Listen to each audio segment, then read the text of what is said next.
Hey beautiful people, welcome to another thrilling episode of Scary Stories. I know many of you use these videos to relax or fall asleep, so I've minimized the ads for a smoother experience. There's just one ad at the 10th minute mark, and the rest are placed at the end, so you can enjoy an almost ad-free journey throughout the video. If you appreciate this effort, please support the channel by liking, subscribing, and commenting where you're from and what time it is. Let's keep the spooky vibes alive.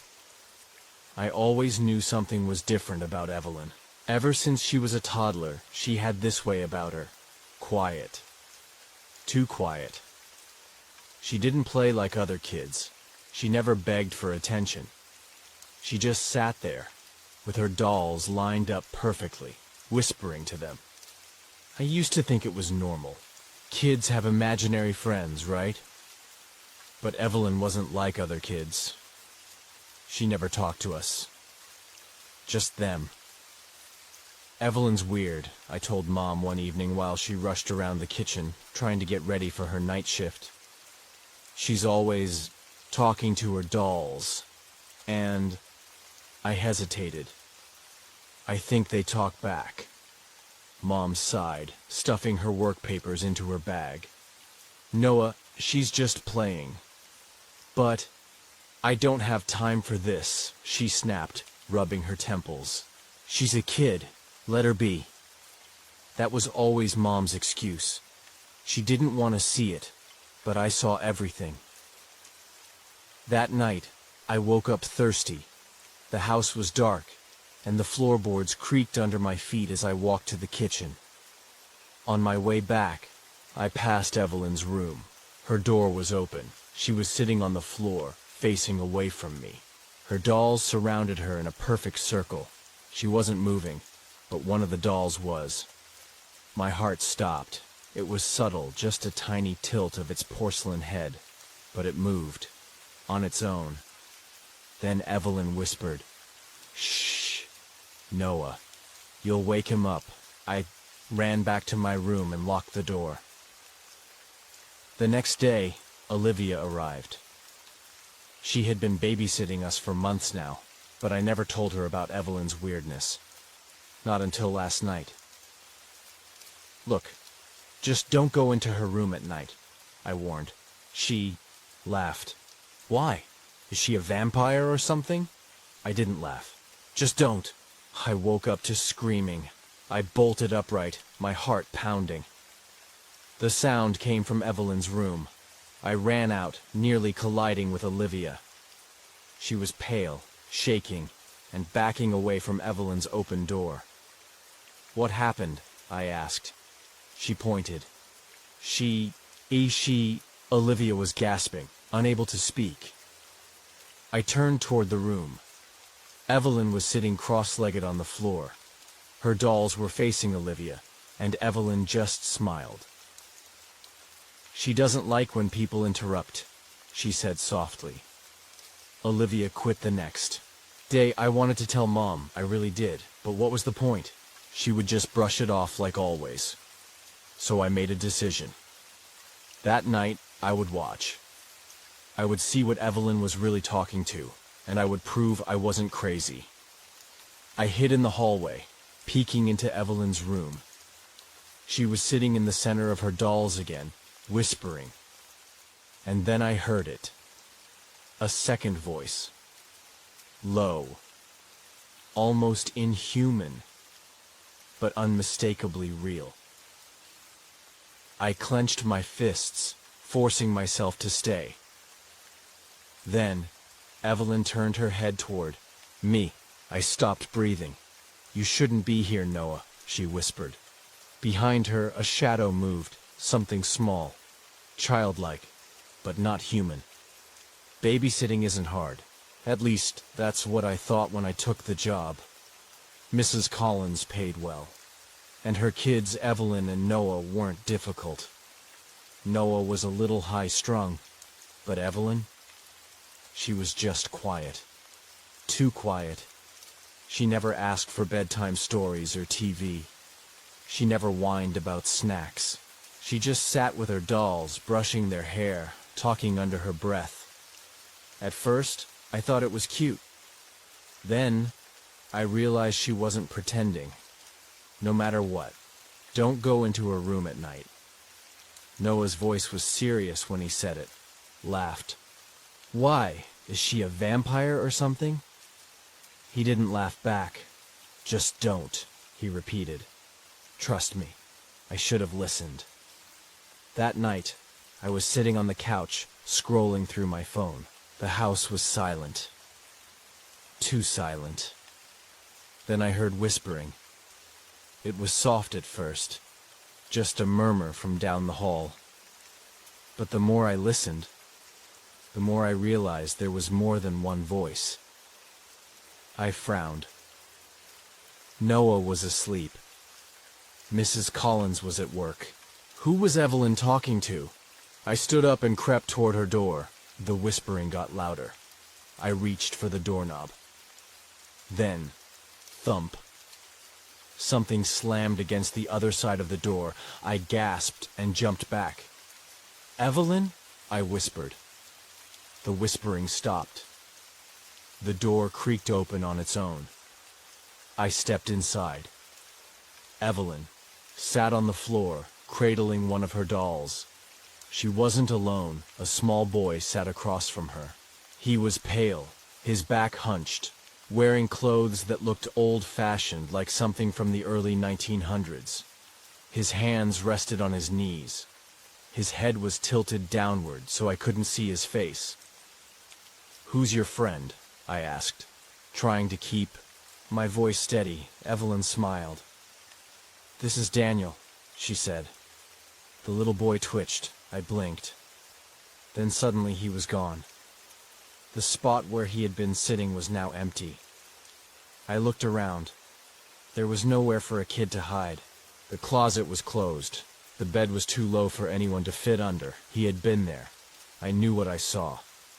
"Where did he go?" I whispered. Evelyn giggled.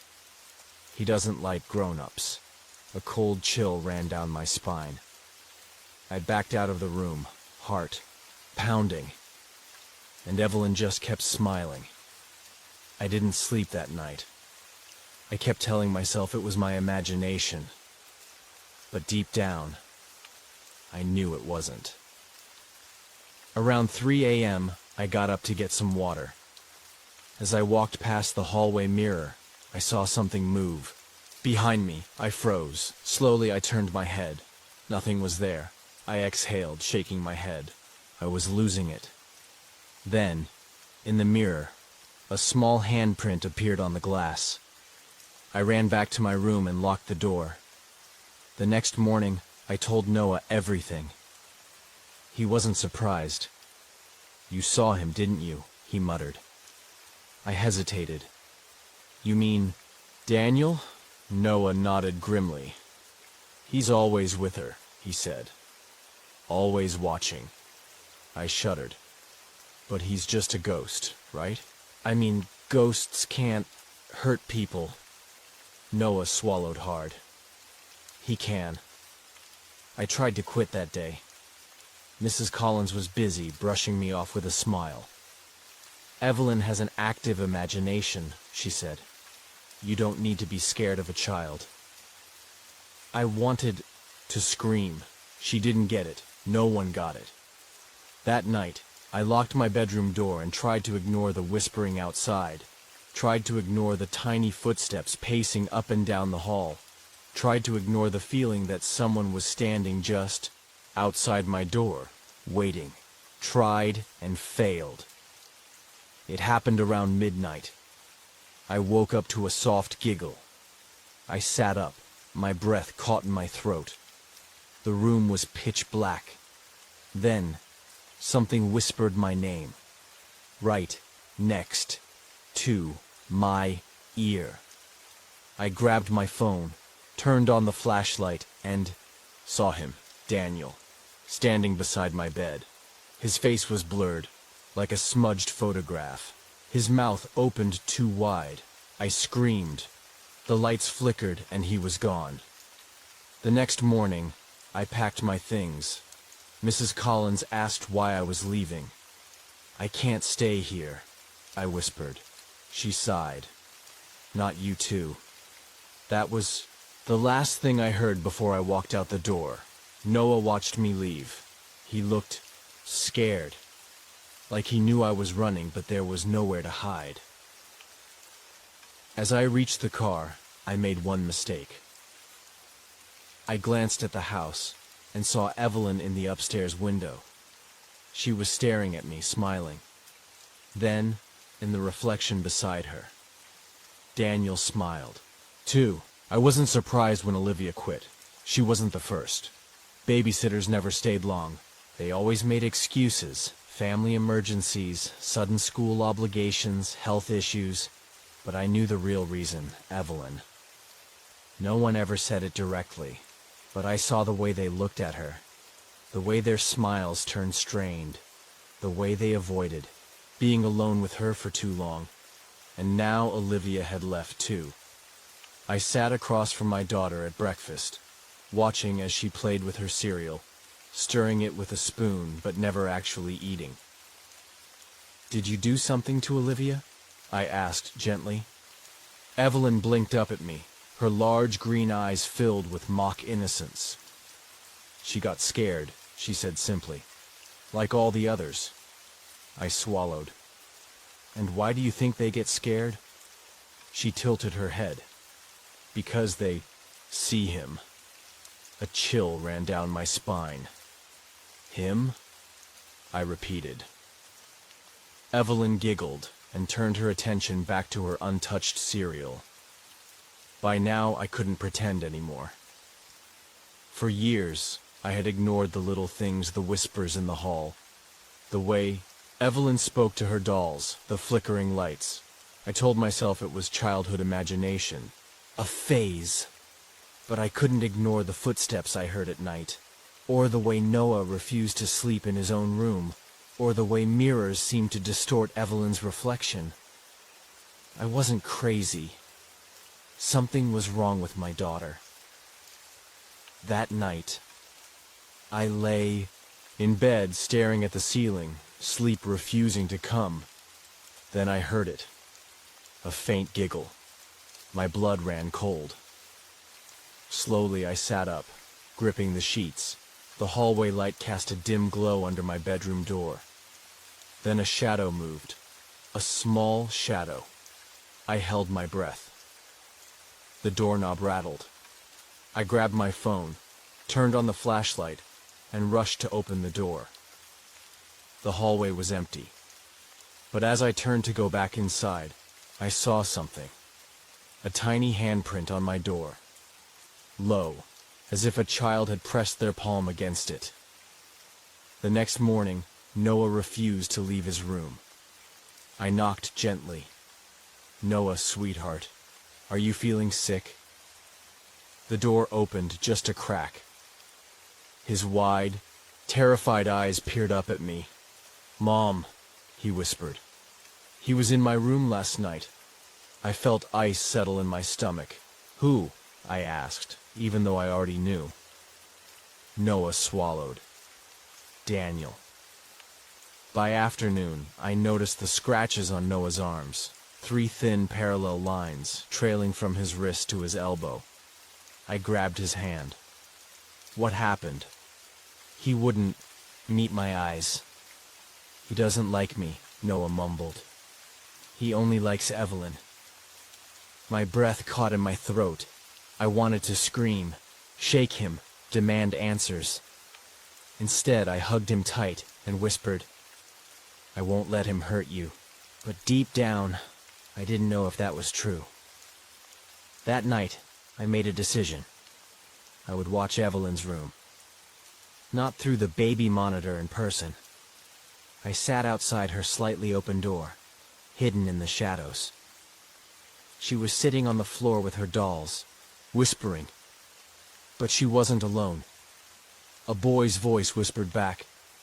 I covered my mouth to stop myself from gasping. I couldn't understand the words. Then I saw him. Daniel. A pale little figure, sitting across from Evelyn, his hands resting on his knees. His face wasn't clear, like it was smudged or blurred. Evelyn giggled. "Tell Mommy what you told me," she said sweetly. Daniel's head snapped toward me. And then she should run. I stumbled backward, my heart hammering in my chest. Evelyn just kept smiling. The next morning, I called Father Gregory. I had never been a religious woman, but I didn't know where else to turn. "I think my daughter is possessed," I whispered, into the phone. There was a long pause. Then, in a low voice, the priest said, "I'll be there before nightfall." The moment I stepped into Margaret's house, I knew something was wrong. I had performed blessings, exorcisms, and cleansings in more homes than I could count. But this house did not want me here. The air was thick, heavy, the kind of weight that settled on your chest, like something unseen was watching. I gripped the rosary in my pocket and forced myself to step forward. Margaret greeted me at the door, her face pale and exhausted. "Thank you for coming, Father," she whispered. Her eyes flickered to the hallway behind her. "He knows you're here." Margaret led me into the living room, where I met Evelyn and Noah. Noah avoided my gaze. He sat curled up on the couch, clutching his knees. But Evelyn? She smiled at me. A slow, knowing smile. "Hello, Father," she said sweetly. I nodded. "Hello, Evelyn." She tilted her head. "Are you afraid?" A strange question from a child, but I smiled. "No," I said firmly. Evelyn giggled. Something in the kitchen crashed. I jumped. Margaret gasped and ran toward the sound. I turned back to Evelyn. She was still smiling. "You should be." That night, I asked Margaret for permission to stay in the house. "If there truly is something here, I need to witness it myself," I told her.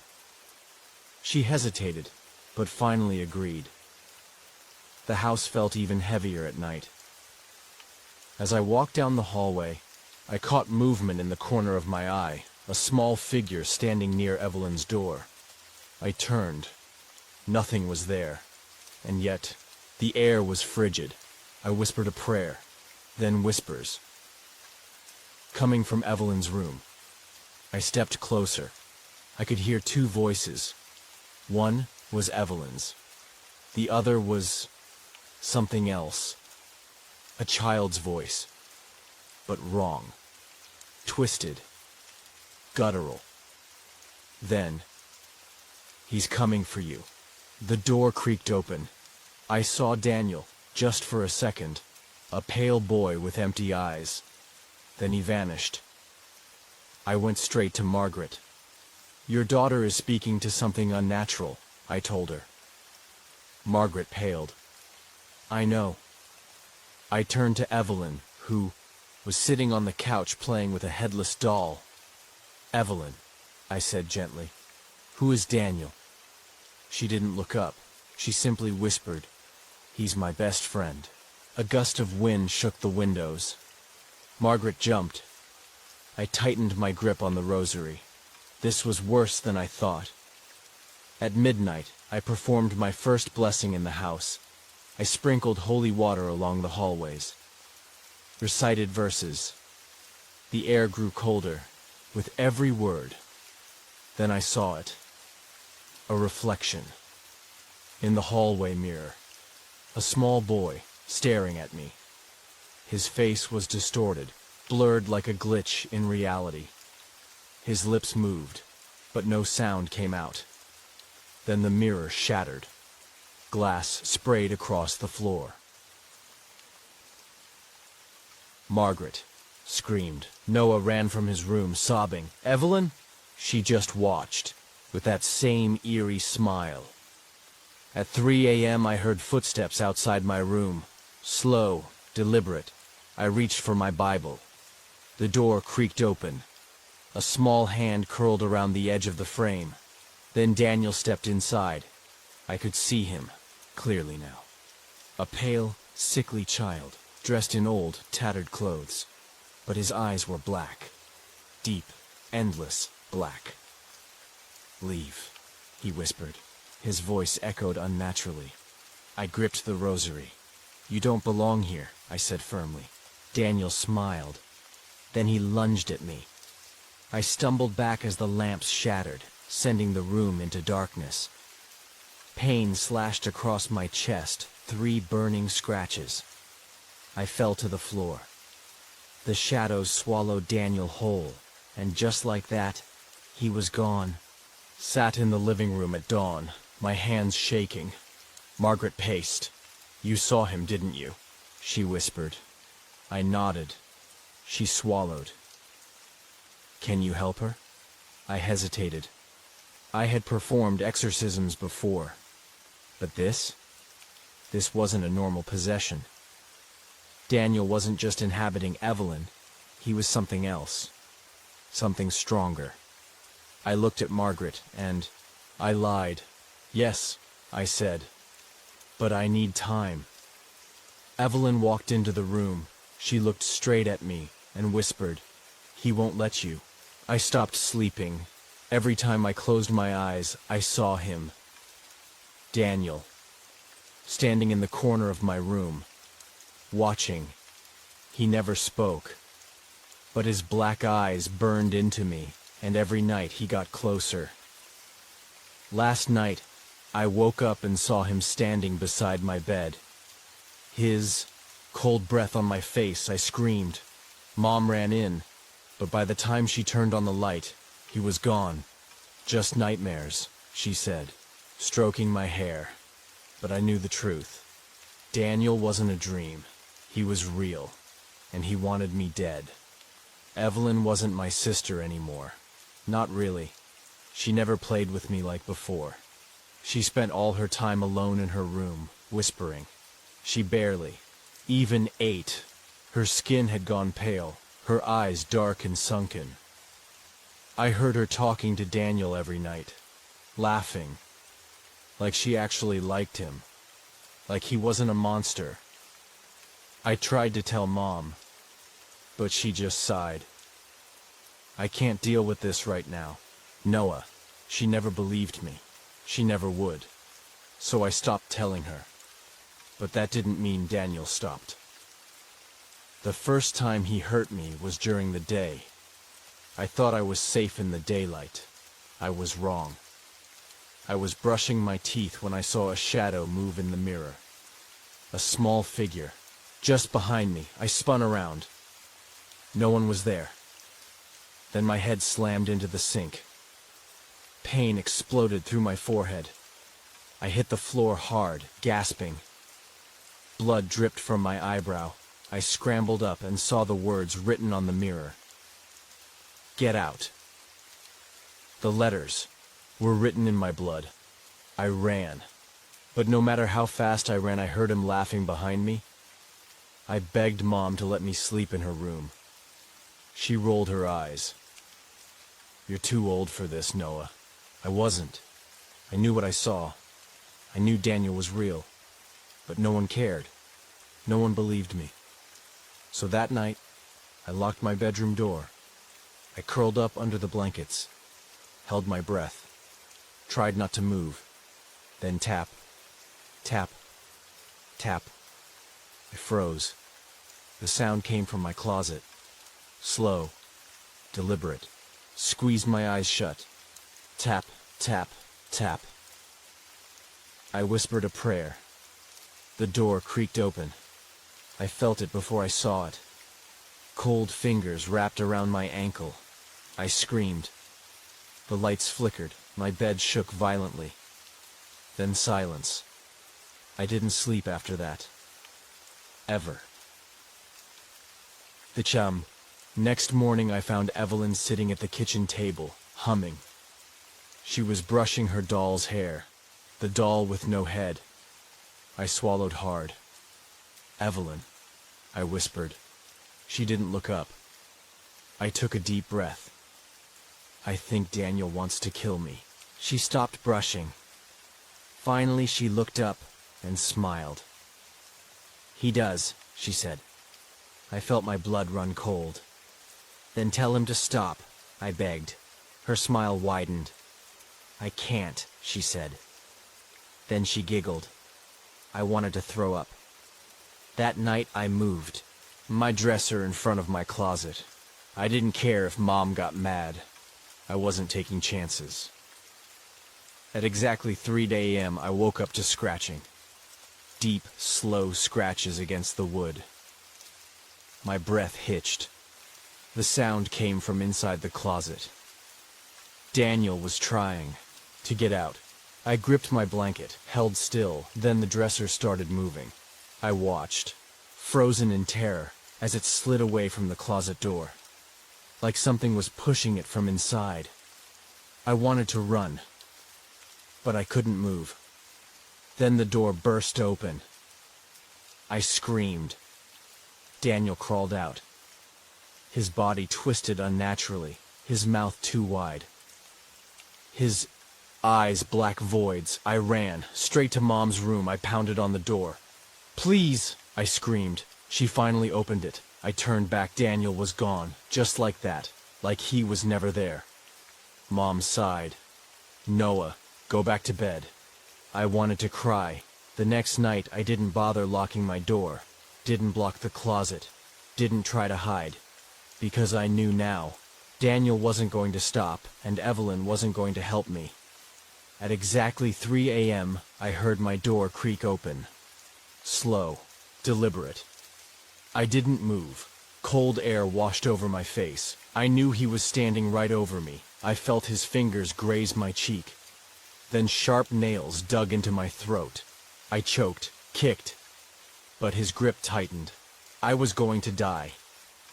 Then, Daniel, stop. Evelyn's voice, barely a whisper. The grip loosened. I gasped, coughing. I turned. Daniel was gone. But I knew now. He let me live. For now. Because Evelyn asked him to. Because I wasn't worth killing yet. But I wouldn't be so lucky next time. Had spent years pretending everything was fine, ignoring the whispers, dismissing the cold chills that crawled up my spine, convincing myself that Evelyn was just lonely, that Noah was just a scared little boy. But that night, when I heard Noah screaming, for his life, I knew. I ran to his room. He was on the floor, choking. His body lifted off the ground, invisible hands wrapped around his throat. And Evelyn? She just stood there, watching, smiling. My daughter. Smiling while her brother was being murdered. Ran to them, grabbed Noah. The second I touched him, he dropped, coughing, gasping for air. And Evelyn? She simply turned to me and said, "You shouldn't have done that, Mommy." That's when I knew. I had already lost her. Father David arrived the next morning. I had called him in desperation, begging for help. I told him everything. About Evelyn's imaginary friend. About the things Noah had seen. About last night. He listened carefully. Then he said 6 words that sent a chill down my spine. "That is not your daughter anymore." I wanted to scream at him, tell him that Evelyn was still in there, that she was just sick, that I could save her. But deep down, I wasn't sure anymore. I wasn't sure if I had ever known who Evelyn truly was. That night, we gathered in Evelyn's room. Father David held his Bible. Noah held my hand so tightly it hurt. And Evelyn? She just sat on her bed hugging her doll, waiting. Father David began his prayer. In the name of the Father, the Son, and the Holy Spirit. Evelyn laughed, loud mocking. Then she looked up, and her eyes were completely black. Not a trace of white. "Left. You're wasting your time," she whispered. I felt my heart stop. Daniel was speaking through her. The moment Father David raised the cross, the room exploded, the windows shattered, the lights burst, the walls shook like there was an earthquake. Then the priest started choking, his feet lifted off the floor, his face turned blue. I lunged forward, trying to grab him, but something threw me. Across the room, Noah screamed, Evelyn giggled. Father David's body twisted unnaturally, his arms snapped, his head jerked to the side too far to be humanly possible. Then, his body dropped, lifeless. Dead. I stared at his mangled corpse, shaking. Evelyn stood up. Daniel's voice came from her mouth. I told you, no one can take me away from her. I grabbed Evelyn, shook her. Fight him, I begged. She blinked. For a second, I thought I saw my little girl again. Tears welled in her eyes. Then, softly, she whispered, I don't want to. My stomach dropped. She didn't want to fight him. She didn't want to be saved. This wasn't possession. This was acceptance. Daniel wasn't forcing her. She had chosen him. I staggered back. Noah grabbed my hand. Mom, his voice trembled. I knew what he was going to say. We had to leave. Evelyn was already gone.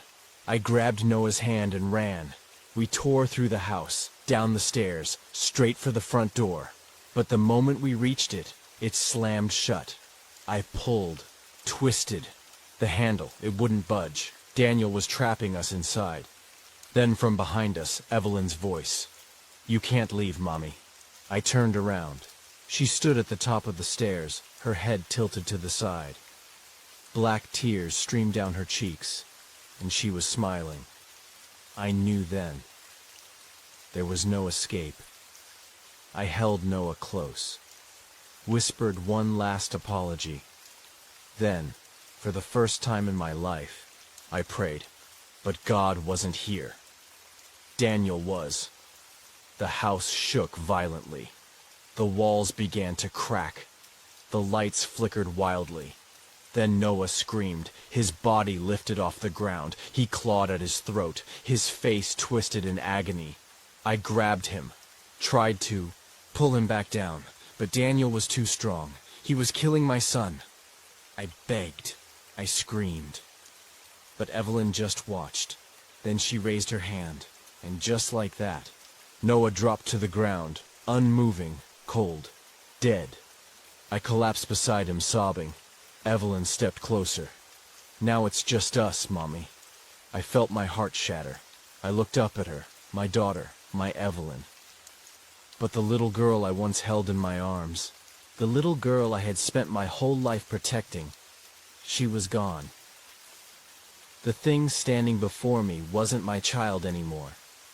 Her eyes, black as the abyss, held no warmth, no love, no remorse. And yet, she smiled. A cold, empty smile. Like what she had done, what Daniel had made her do meant nothing. Noah's body lay motionless behind me. My baby boy. Gone. I let out a strangled sob, my chest tightening as if my heart was being ripped apart. I lifted my eyes to Evelyn, tears streaming down my face. You killed him, I whispered, my voice breaking. Evelyn blinked, tilted her head. She still held that damn doll in her hands, the same doll she had since she was a child, the same doll she had whispered to, played with, before Daniel came. She clutched it tightly, almost like a security blanket. But there was no security in this house, no safety, no escape, only death. I tried to stand, my legs shaking beneath me. Daniel's presence was suffocating, wrapping around me like an invisible noose. I could feel him, the weight of his hatred, his hunger, his need to destroy everything I loved.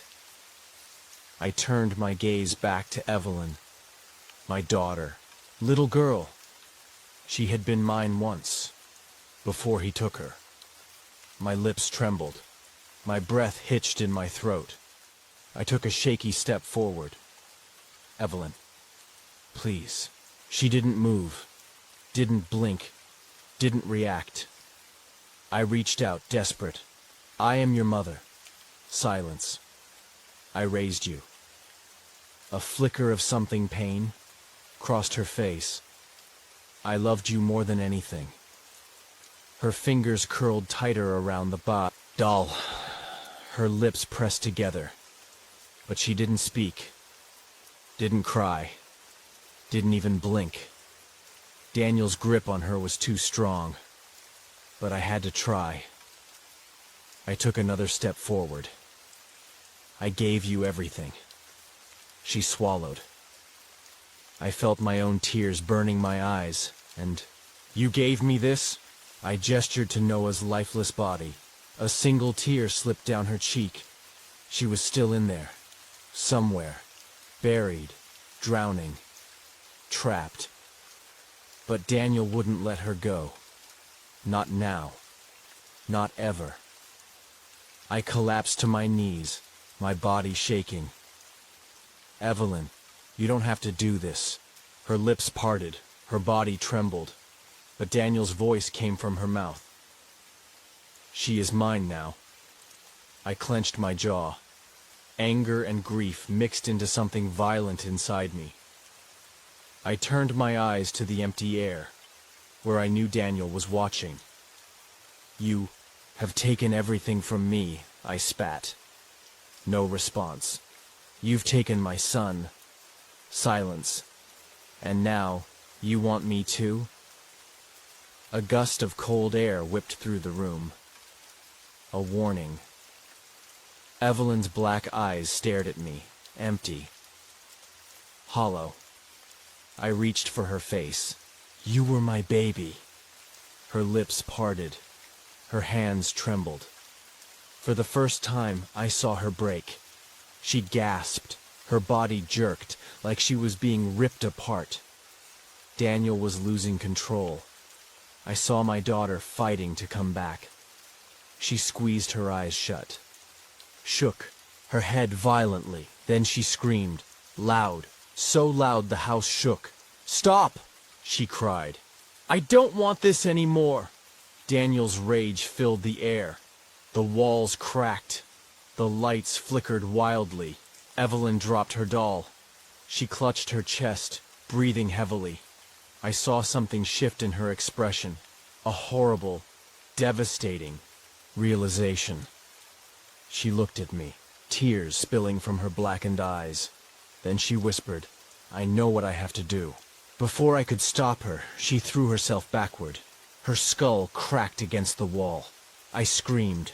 She dropped to the floor, coughing. Her body convulsed. Daniel's presence shrieked in fury. I crawled to her, grabbing her hands. "No, no, stay with me." She looked up at me. Her black eyes flickered. Then they turned back to blue. Her real eyes. Tears streamed down her face. "I'm sorry, Mommy." Her body convulsed again. Then she went still. Daniel was gone. Forever. I woke up in the hospital. White. Walls. A beeping machine. My body ached. My heart felt hollow. Then I remembered Evelyn, Noah, Daniel. They were all gone. Forever. I felt something under my hand. A small piece of paper. A letter. I opened it with trembling fingers. "I'm sorry, Mommy. It was my fault. I let him in. And I couldn't let him go. So I had to leave too. I hope you can forgive me. I love you, Evelyn." I clutched the note to my chest and sobbed. The doctors told me I was found alone in the house. They found no bodies, no evidence of what happened. To them, my children never existed. But I remember. I will always remember. And now, I tell my story. I tell people the truth. Even if they don't believe me. Even if they call me insane. Because I know what I saw. I know what took my children. And I know that somewhere, in the darkness, Daniel is waiting for another child. And next time, no one will be able to stop him. I don't know if I should be telling you this. Maybe I should keep it buried, like I buried him.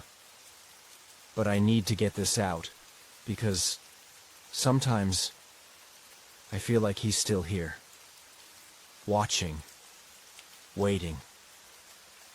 Let me start from the beginning. I used to be a different woman. A scared woman. A woman who flinched at every loud noise, every heavy footstep, every time he walked into the room. Ben was my husband. To the world, he was charming, successful, a perfect man. To me, he was a nightmare in human form. It started with small things, a harsh word, a grip on my wrist that was a little too tight, an angry shove when I didn't answer quickly enough. Then it got worse. The first time he hit me, I told myself it was a mistake. The second time, I told myself I had made a mistake. By the third time, I stopped telling myself anything at all. I learned to be silent, to move carefully, to never, ever make him angry. But no matter what I did, it was never enough.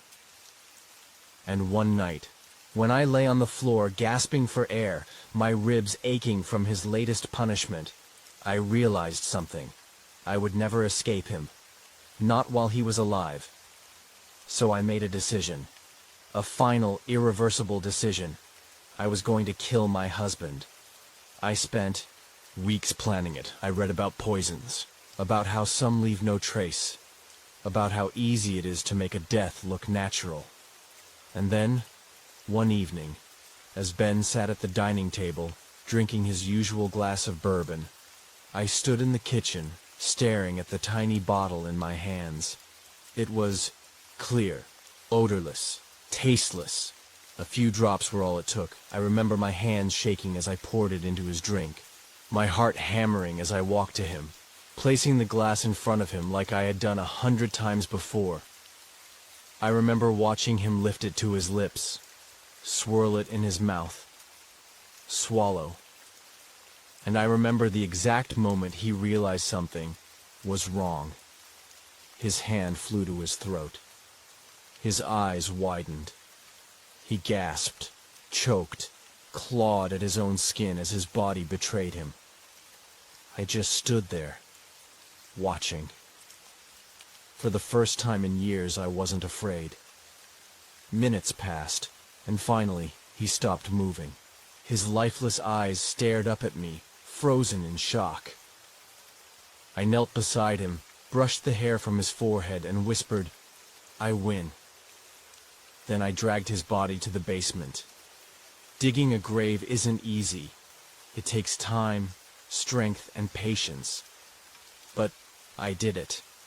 I dug deep, deep enough that no one would ever find him, and then I rolled his body into the hole.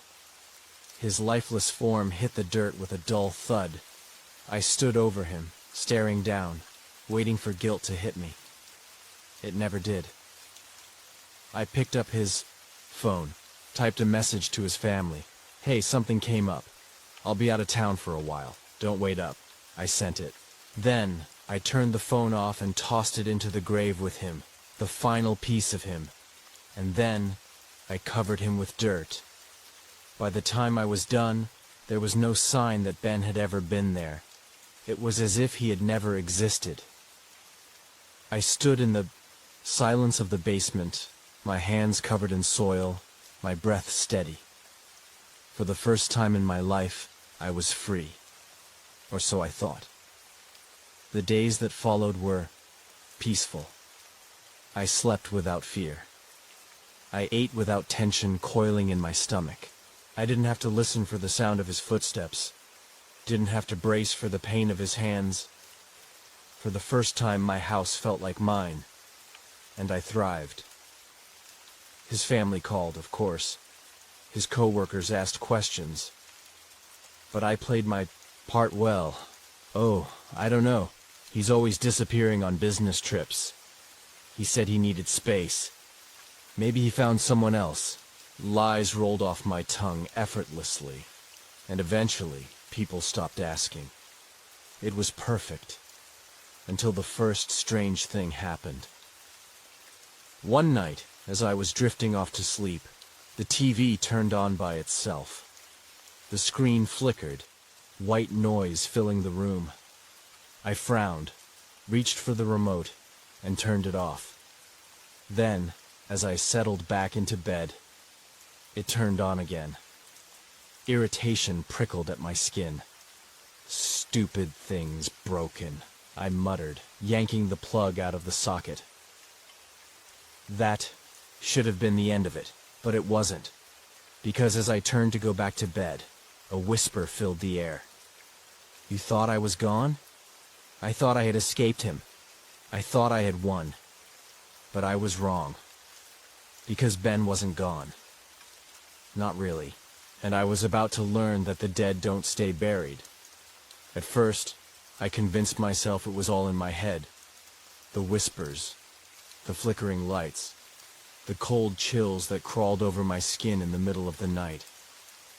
I told myself it was just my guilt. Not that I really felt guilty, I didn't. But the mind plays tricks, right? That's what I thought, until the night the knocking started. It was late, past midnight.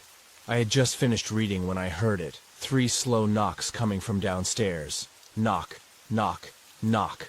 I froze. My breath caught in my throat. I told myself it was the pipes, the wind, anything but what my gut was screaming. Then it happened. Again, knock, knock, knock from the basement. The basement where I had buried Daniel. I didn't go down there that night. I stayed in bed, hiding under the covers like a child, waiting for the knocking to stop. And eventually it did. But the next morning, I found something that made my blood run cold. The basement door was open. I always kept it locked. Always. Yet, there it was, standing wide open, leading into the darkness below, and on the kitchen counter sat his wedding ring. I had buried that ring with him. I knew I had.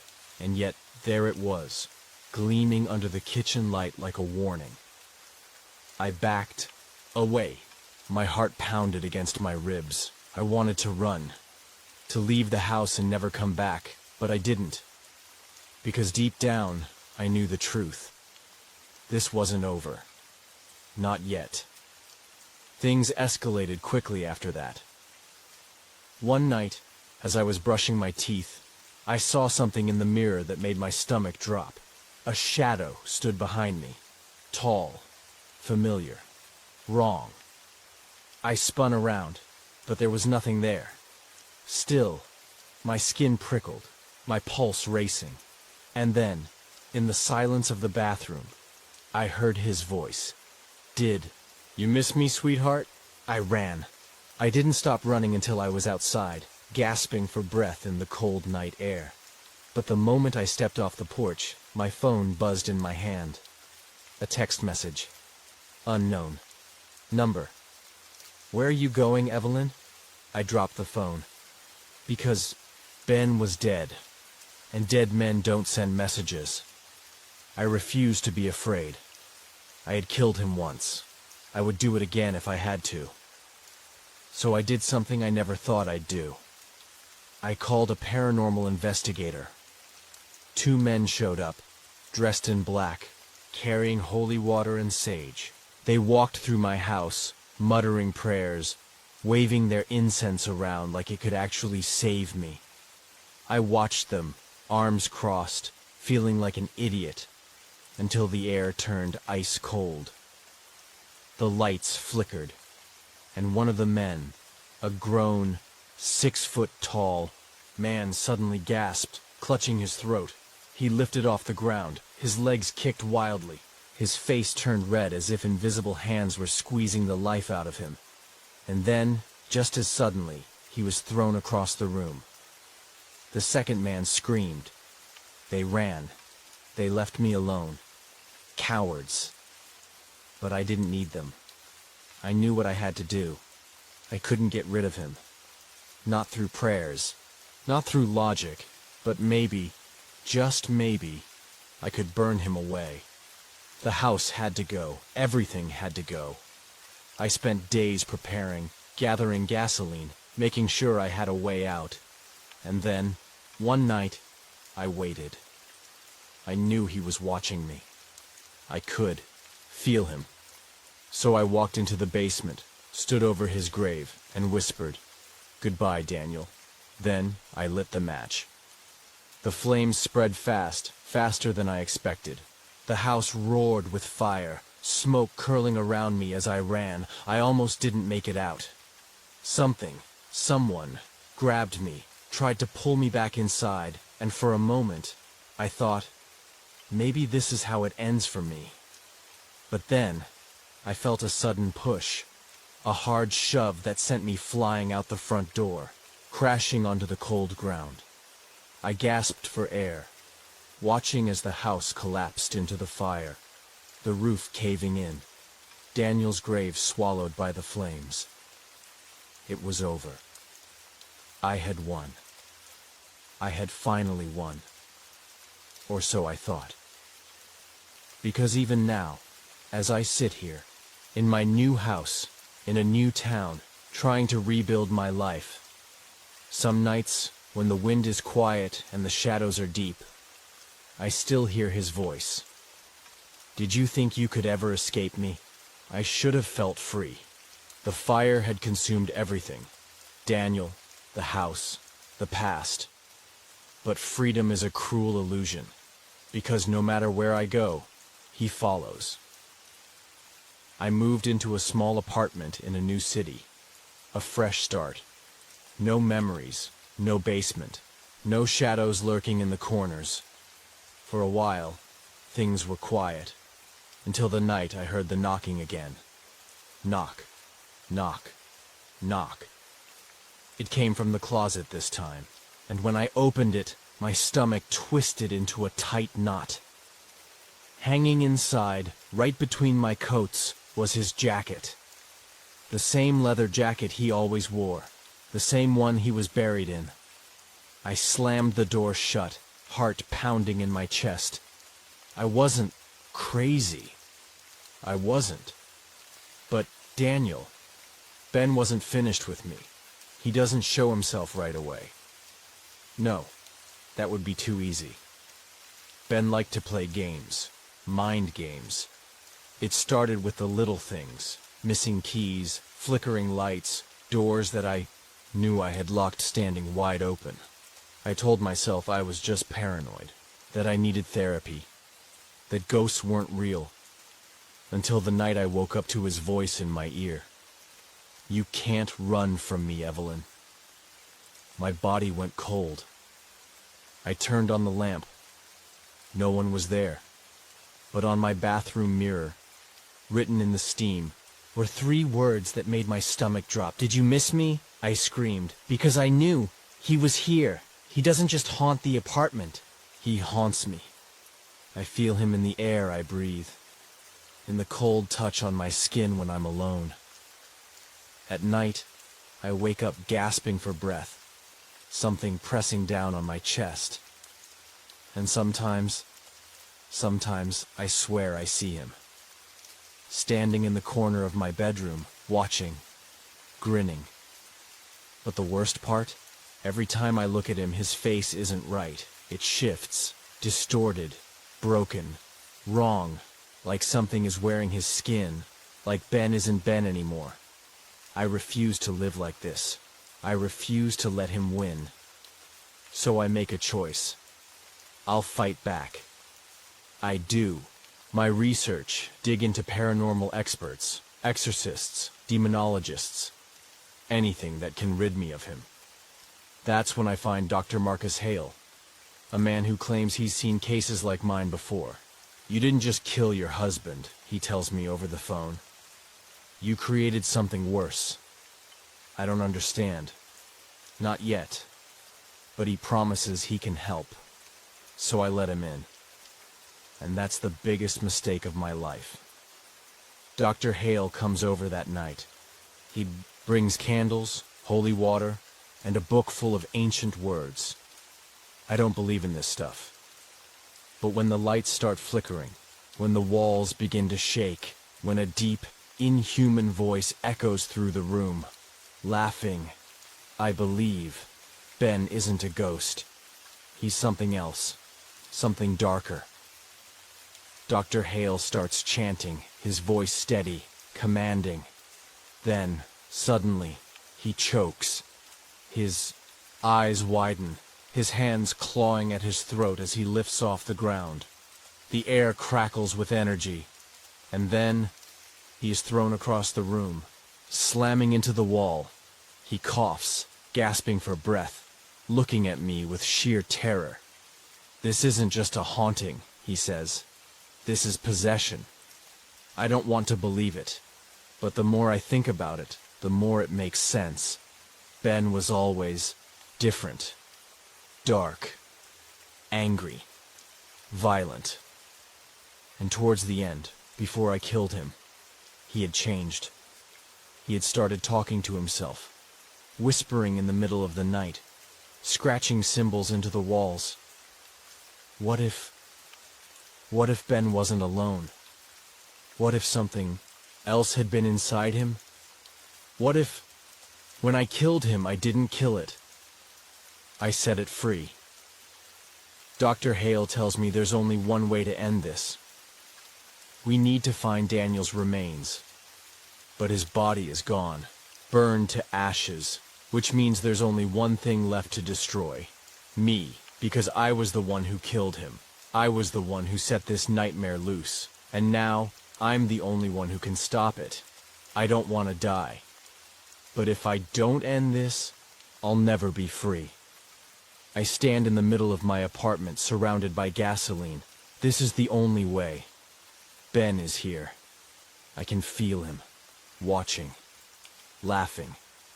I flick the lighter. Flames rise, consuming everything, and as the fire grows, I hear his scream. Inhuman, monstrous, furious. But I don't run. Not this time. Because this time, I'm taking him with me. I wake up in a hospital. The apartment is gone. The fire department said it was a miracle I survived. But I don't feel lucky. Because as I sit here, staring at my reflection in the hospital mirror, Ben is standing behind me, grinning. Did you really think you could kill me, Evelyn? I should be dead, but I'm not. The fire should have ended everything. Daniel, the haunting, the torment. Instead, I woke up in a hospital bed, bandaged, bruised, alive. And worst of all, he's still here. I see him in the corners of my vision. I hear his voice in my ear. I feel his breath against my skin. He survived. And now, he's angrier than ever. The doctors think I have PTSD. They say my mind is playing tricks on me. The police questioned me about the fire, about Dr. Hale's disappearance. They think I did something to him. But what could I say? That a ghost tried to kill us. That my dead husband is haunting me? That I set my own apartment on fire just to escape him? No one would believe me. So I nod, I smile, I lie. But deep down, I know the truth. I am never getting rid of Daniel. I'm discharged from the hospital. They say I need a stable environment. So I go to a psychiatric recovery center. A nice name for a mental asylum. The nurses watch me. The doctors take notes. They tell me that Ben isn't real, but every night he's there, standing in my room, watching, laughing, and no one else can see him. It gets worse. The lights flicker when I walk into a room. My bed shakes at night. Objects move on their own. One morning, I wake up to find scratches all over my arms. She's hurting herself, the nurses whisper. But I didn't do it. Ben did. And then, one night, he speaks. Did you think you could run from me, Evelyn? I scream, and they sedate me. I'm not the only patient here. There's a woman, Margaret. She's been here for years. They say she's crazy, but one night, when the lights flicker and the temperature drops, she looks at me, and she sees him. Her face goes pale. "You brought something with you," she whispers. My blood runs cold. I'm not crazy. Margaret tells me something that shakes me to my core. "You didn't just kill your husband," she says. "You set him free." I don't understand. So she tells me about spirits that don't move on. About people who commit terrible acts and become something worse. About ghosts who aren't just ghosts, but demons. And suddenly it all makes sense. Ben was always cruel, always violent, but in death, he's something else, something evil. I can't stay here. Ben is getting stronger. He's hurting me. He's hurting the others. I have to end this, for good. So I come up with a plan. I steal a key from a nurse. I fake my meds. I wait for the right moment. And then, one stormy night, I run. I don't know where to go. I have no money, no ID, no home. But I keep running. I sleep in cheap motels, moving from place to place. But Ben follows. Everywhere I go, things happen. Lights flicker, shadows stretch, whispers call my name. No matter how far I run, he is always one step behind me. One night, I check into a rundown motel. I fall asleep, exhausted, and in my dream, Ben is there. He's smiling. "You can run, Evelyn," he whispers, "but you'll never escape me." I jolt awake, and I hear something behind me. I turn, and Ben is sitting on the bed. His face isn't human anymore. And that's when I finally understand. He doesn't want to haunt me. He wants to possess me. I can't run anymore. I can't hide. If I don't stop him now, he'll take over. So I make a choice. I go back to where it all started, the burned ruins of our home. The air feels thick, heavy, suffocating, and Ben is already waiting for me. He knows why I'm here. "Are you finally ready to give in?" he taunts. Shake my head. "No. I'm here to end you. I don't have a priest, I don't have holy water. All I have is fire. So I do the only thing I can. I set the ruins on fire. The flames rise, licking the sky. Ben screams. The ground shakes. The air turns ice cold. But I don't stop. I chant his name over and over, forcing him back into the place he died. And as the fire devours everything, I see him, writhing, burning, screaming, until, finally, he's gone. For good. I wake up in a hospital. The fire department found me unconscious. They ask me what happened. I don't answer, because I don't know if it's over. I don't know if he's truly gone. But as I stare at my reflection in the hospital mirror, I swear I see him, smiling. I should feel relieved. I should feel free. But the truth is, I don't. After everything, after burning that house down, after watching Ben scream in the fire, I still feel him. I tell myself it's just trauma. The memories of my abusive husband, the nightmares of my haunting past. But deep down, I know better. Because at night, when the world is quiet, when my thoughts should be my own, I hear him whispering. I try to move on. I rent a new apartment, small but cozy. I get a job at a bookstore. I try to live a normal life. And for a while, it works. Until one night, when I'm brushing my hair in front of the mirror, I see something behind me. A shadow. It vanishes the moment I turn, but I know what I saw. I know who I saw. Daniel. It starts slow, a flickering light, a door creaking open on its own, a soft knock at midnight, when no one is there, and then one night, I wake up gasping, because someone is breathing against my ear. Miss me? I scream, but when I turn on the light, there's nothing there. I try to ignore it. I tell myself it's all in my head, until one morning when I step out of the shower and wipe the steam off the mirror. There's a message. You're still mine. My blood runs cold. He's not gone. I need help. I can't go through this alone again. So I reach out to an occult investigator, a woman named Isabel Hayes. She listens. She believes me. And when she steps into my apartment, her face turns pale. "This place is wrong," she whispers. I already knew that. Isabel does her research.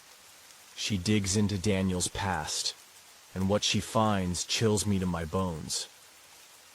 Ben wasn't just a violent man in life. He was obsessed with death, with power beyond the grave. He had books on dark rituals. He believed in possession. And then she tells me the worst part. I don't think Ben is just a ghost anymore. I think he's trying to become something more.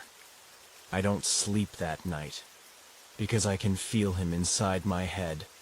His voice is no longer distant whispers. It's in my thoughts. Every time I close my eyes, I see him, grinning, waiting, and then the blackouts start. I wake up in places I don't remember going to. My hands are covered in scratches and bruises. My voicemail is full of calls from people I don't remember talking to. And worst of all, I find pages of Daniel's old books in my apartment, written in my own handwriting, but I don't remember writing them. He's inside me. Isabel is terrified when I tell her. She says Ben is trying to merge with me, to take over my body. And if he succeeds, I won't just be haunted anymore. I'll be gone, and he'll be walking in my skin. I won't let him win. I won't let him take me. So Isabel and I prepare for a ritual, one that will sever his hold on me forever. But Ben knows. And the night before the ritual, he makes his move. I wake up, strapped to a chair. My own hands tied me down. Daniel's voice is inside me now. "You really thought you could get rid of me?" he whispers. The air turns ice cold. My breath fogs up, and then I feel it. Something pulling me, dragging me out of my own body. I see the room twist. My vision darkens. And for a split second, I'm not Evelyn anymore. I'm Daniel. I hear Isabel shouting. She's fighting for me. Chanting, burning sage, pouring salt around me. Anything to break Daniel's hold. But he's too strong. I feel myself slipping away. And then in the deepest part of my mind, I see Daniel's face, smiling, waiting for me to give in. No, I won't. With everything. I have left. I fight back. I push. I burn. I force him out. And then I scream. Everything goes dark. When I wake up, Isabel is shaking me. "It's over," she whispers. And for the first time in years, I don't feel him anymore. The air is lighter. The room is still. Ben is gone. For real this time. I pack my bags. I leave the city. I start over. This time, I mean it.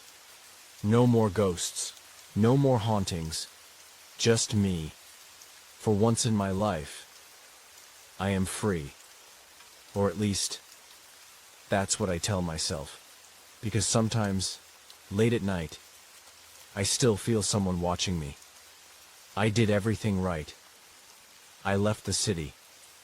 I changed my number. I cut off everyone who knew me before. I even moved across the country. A small town, a quiet life. Exactly what I needed. For the first few months, it worked. But deep down, I always knew it wasn't over. And I was right. Because one night, as I'm falling asleep, in my new apartment, I hear it, a whisper. I found you. At first, I tell myself I imagined it. I convince myself it's just a nightmare. Until I wake up to find my bedroom door open. I never leave it open. The next night, the kitchen chairs are moved. The night after that, my bathroom mirror is covered in steam with a single word written on it. Mine. My blood turns to ice. Ben isn't gone. The little things get worse. Lights flicker. Shadows move when I'm not looking. I hear footsteps in my empty apartment. One night, I wake up gasping because I feel something on my bed. Something pressing against me, whispering in my ear. I don't turn around. I need to. I know who it is. I can't do this alone. Not again. So I reach out to Isabel. She doesn't sound surprised when I tell her what's happening. I was afraid of this, she says. Ben isn't just haunting you anymore. He's attached to you. Attached? I don't like the way that sounds. You need help, she tells me. Real help. And that's how I meet Father Gabriel. Father Gabriel is quiet. Serious. He listens. He asks questions. He watches me carefully. Then he tells me something terrifying. Ben isn't a spirit anymore. He's becoming something else. What do you mean? I whisper. He sighs. Spirits haunt places, but demons, they haunt people. I freeze. Ben is turning into a demon. Father Gabriel says Ben has a connection to me, a bond forged in blood, pain, and fire. And if we don't sever it soon, he'll never leave me alone. He's trying to break you, Gabriel warns. To weaken you enough so he can take control. I swallow hard. Ben isn't just haunting me. He's trying to possess me. We don't have time to waste. Gabriel and Isabel set up a cleansing ritual in my apartment. Salt circles, holy water, candles, prayers. We fight back. And at first, it works. The apartment feels lighter.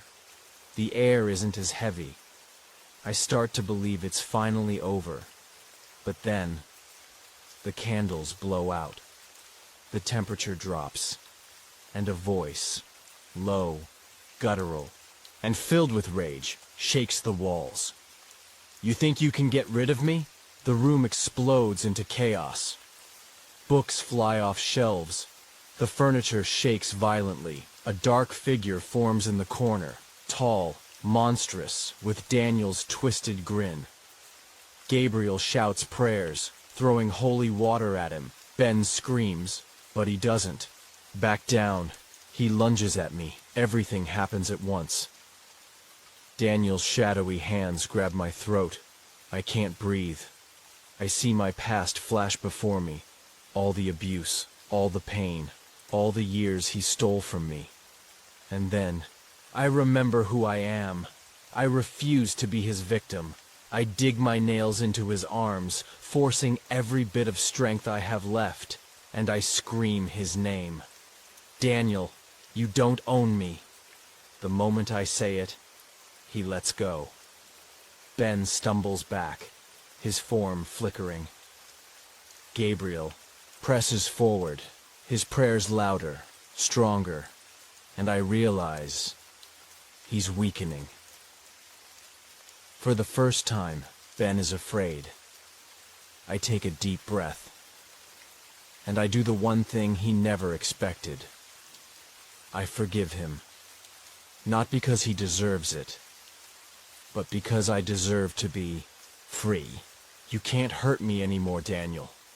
And just like that, he vanishes. Gone. Forever. The air is warm. The apartment is quiet. For the first time in years, I feel peace. Gabriel and Isabel look at me. It's over, Isabel says. And for once, I believe her. I leave town the next day. No forwarding address. No looking back, because I won. And Ben Carter, he lost. Forever. I should have never come here. The thought lingers in the back of my mind as I set up my tent, watching the sun dip behind the endless trees. The forest is quiet. Too quiet. No birds, no rustling leaves. Just an eerie stillness that makes my skin crawl. I shake it off. It's just my imagination. I check my supplies, tent, flashlight, food, and water. Everything is set for my solo camping trip. I've always loved the idea of being alone in the wilderness, away from the noise of the world. But something about this forest feels wrong. I light a small fire and sit down, watching the flames dance. The silence presses against me. Then a whisper. I freeze. My heart pounds as I look around. The whisper was so faint, almost like the wind, but the wind doesn't sound like a voice. Get a grip, Harry. I take a deep breath and force a laugh.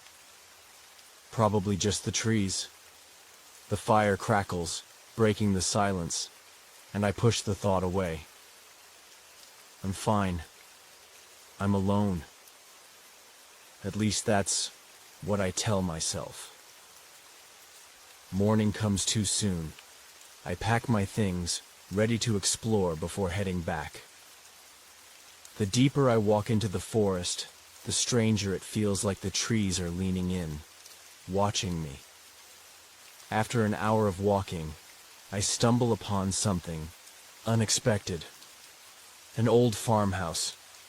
It sits in the middle of a clearing, weathered and abandoned looking, but something about it feels off. Before I can decide whether to approach, the front door creaks open and an old woman steps out. She shouldn't be here. Her eyes lock onto mine, and she smiles a slow, knowing smile that sends a chill down my spine. You shouldn't be here, she says softly.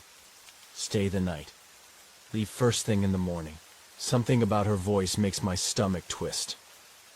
I was just passing through, I stammer. She doesn't blink. Come inside, boy. It's not safe after dark. Not safe? Every part of me screams no, but the sun is already dipping behind. The trees, and the thought of wandering back in the dark doesn't sit well with me. I nod. All right, just for the night. She smiles wider. Good. Inside, the house smells of old wood and something sour. The woman moves slowly, offering Metea. I don't drink it. She watches me as I sit down. This forest isn't like others, she murmurs. People come in, but they don't always leave. I swallow. What do you mean? She leans forward, her eyes dark. There are things here, things that don't want you to leave. My throat goes dry. You mean like animals? She laughs. It's a horrible, rasping sound. No, dear, not animals. I don't sleep well that night. Something moves on the roof. Heavy, crawling. But when I check, there's nothing there. I tell myself I'll leave in the morning. I never should have stayed. I wake up to a chill running down my spine. For a second, I forget where I am.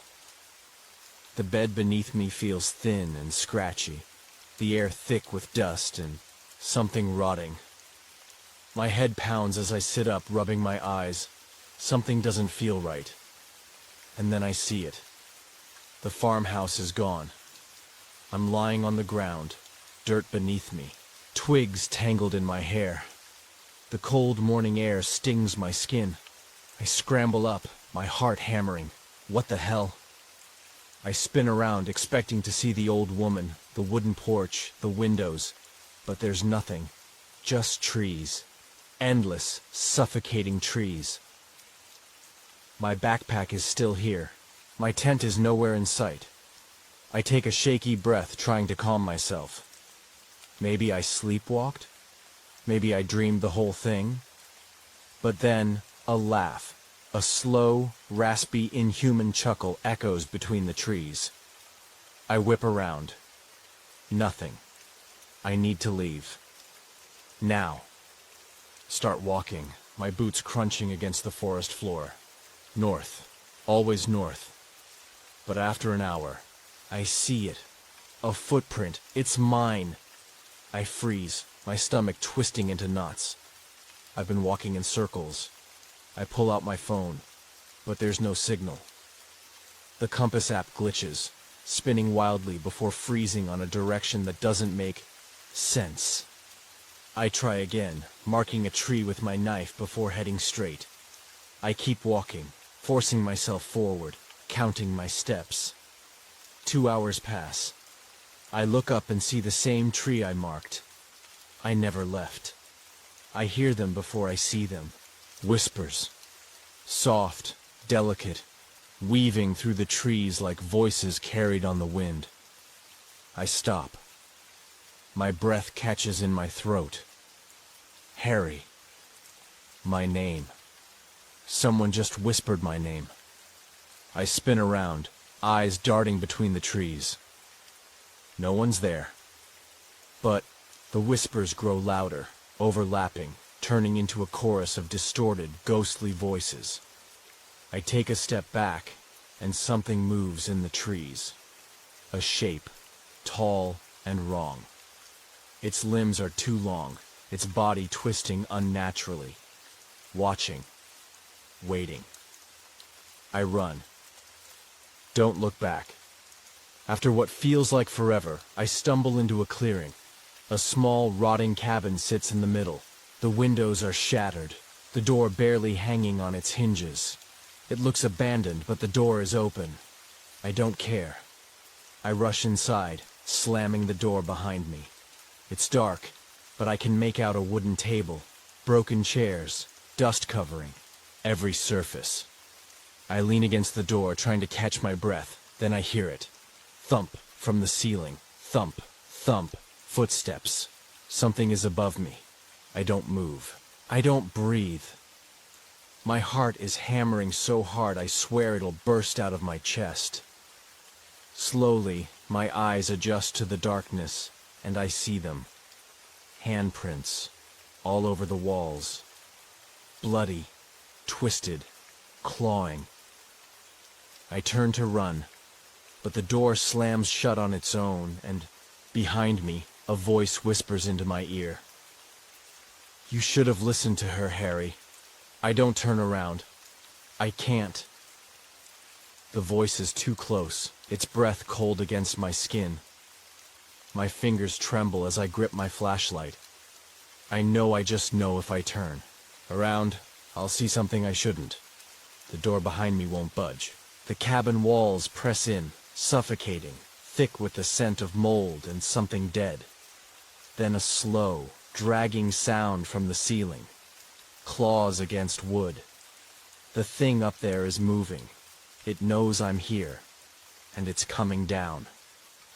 I force myself to move. My legs feel like lead as I inch toward the only other exit, a doorway leading deeper into the cabin. No choice. I slip inside and slam the door shut behind me. The room is pitch black. My breath comes out shaky, uneven. Then tap. Tap. Tap. Something taps against the door. Not knocking. Not scratching. Just tapping. Like it's playing with me. I press my back against the wall, my flashlight shaking in my grip. I don't want to turn it on. I don't want to see. But then the whisper comes again. Harry, you should have left. I turn on the flashlight, and I wish I hadn't. The walls, they aren't walls.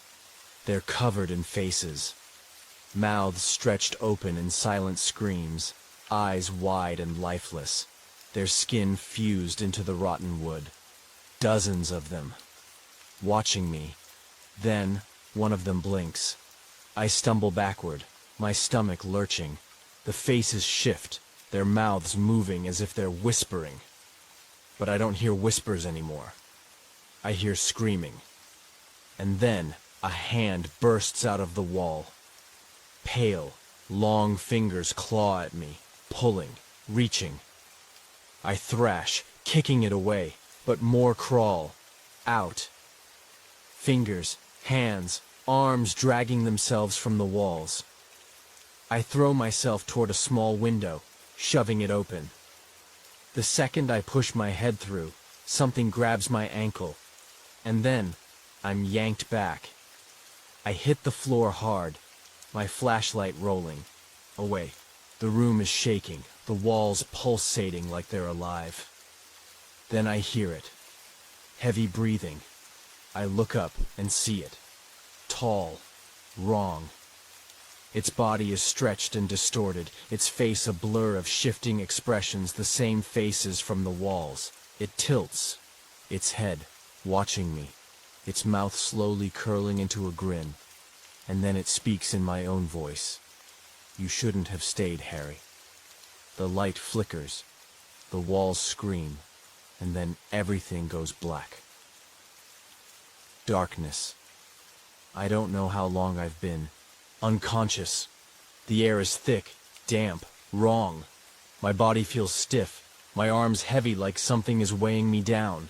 There's a ringing in my ears, a faint hum, almost like breathing. Not mine. I snap awake, and I see it. I'm lying on a cold, wet floor.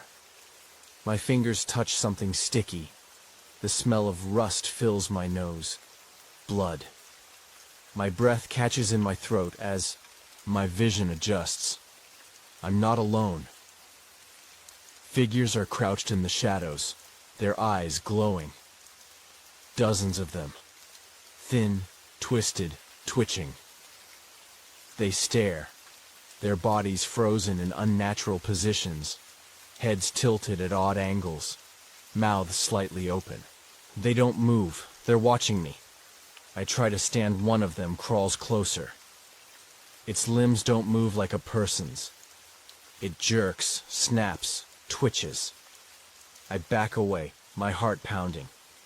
Then, in a voice just like mine, it whispers. Where do you think you're going, Harry? I bolt. I don't care where I'm going, I just run. The cabin is gone. The forest is endless. The whispers are everywhere. They are everywhere. Shadows slip between the trees, matching my every move. They don't chase me. They don't rush. They wait. Like they know something I don't. And then I see at the farm. But something is wrong. It looks exactly the same. The old wooden porch, the flickering lantern, the rocking chair that sways even though there's no wind. But the woman, she's standing there, waiting, like she knew I would come back. I stop, my breath sharp. She smiles. You should have listened, dear, she whispers. The door creaks open behind her, and inside, I see myself, sitting at the table, eating, laughing, like I've been here forever. I take a step back. My head spins. No, I left. But the woman just shakes her head. You never left, Harry. Her voice twists into something dark, something monstrous, and behind her, I see them. The figures from the woods, waiting, watching, grinning. The old woman steps aside, and my other self slowly looks up, smiling. The last thing I hear before the world fades to black is my own voice. Welcome home. I wake up again, but this time I'm in my tent. The fabric rustles as the wind howls outside. My sleeping bag is zipped up. My boots are right where I left them. The lantern flickers softly. For a second, I almost believe it was all a dream, but then I see it. My backpack. It's covered in mud, blood, and something else. Something that moves tiny black tendrils slipping between the straps. I pull my hand. Away, this isn't right. I didn't bring this thing back with me. Then a whisper just outside the tent. Wake up, Harry. I freeze. Something presses against the fabric of my tent. A shape. Tall. Twisted. The outline of its fingers drags slowly across the nylon, circling me. It knows I'm awake. I hold my breath.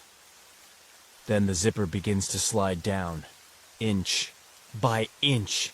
Something is coming in. I scramble backward, knocking over my lantern.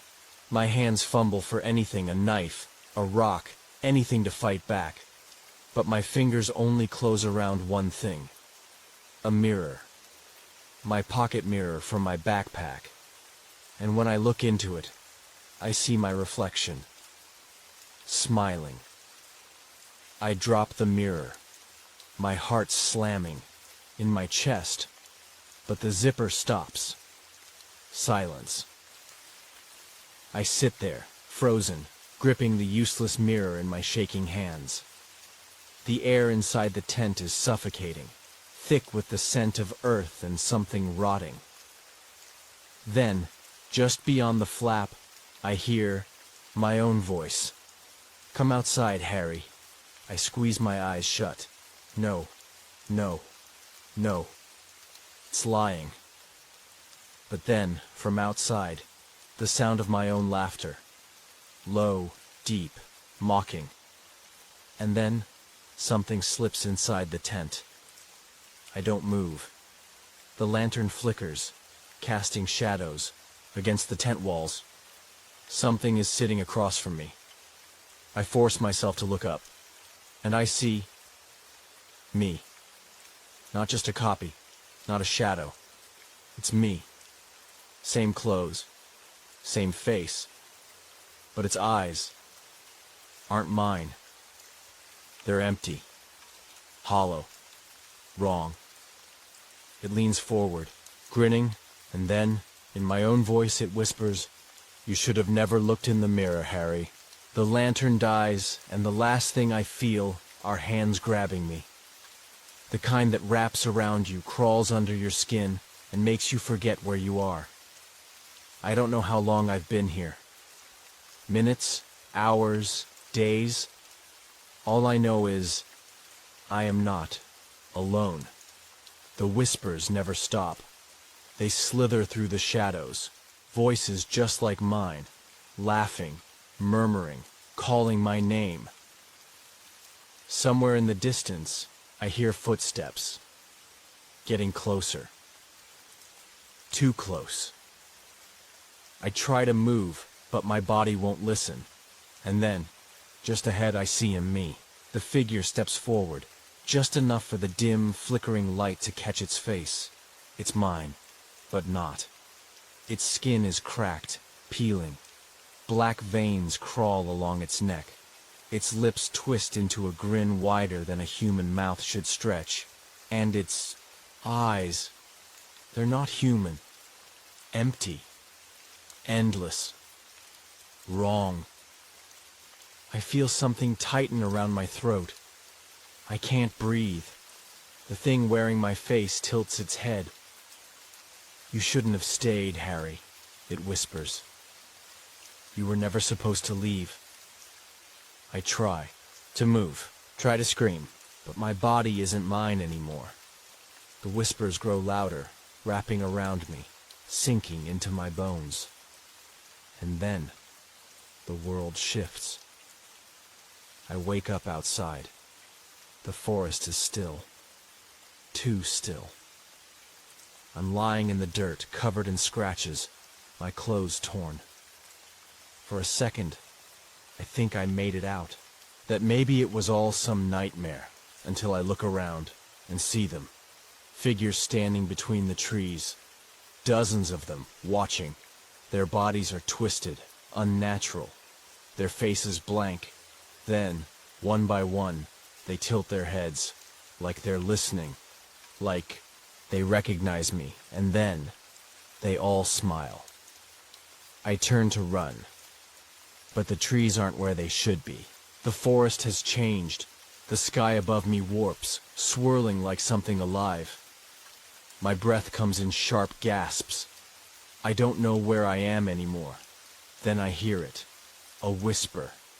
So close, it's almost inside my head. "You never left, Harry."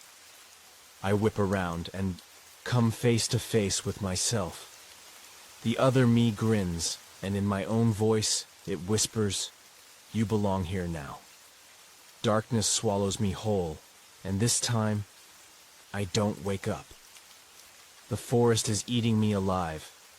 I feel myself falling. My body is weightless, drifting through something cold, endless. The voices wrap around me like vines, pulling me deeper. I try to scream, but my voice is gone. Then a shove, a force so strong it feels like 1,000 hands pushing me all at once, and suddenly, I hit the ground. I gasp, sucking in air like I haven't breathed in days. My lungs burn. My hands dig into grass. Grass. Not dirt. Not the forest floor. I open my eyes. I'm outside. The trees loom behind me, their branches twisting unnaturally, shifting like they're watching. But I'm on the other side. Out of the forest, I made it, or at least they let me go. Then I see it, right in front of me, scrawled into the dirt, like someone, or something, left me a final message. Never come back. The wind howls, carrying a whisper through the trees, my own voice, laughing. I don't look back, I run, and I never stop running.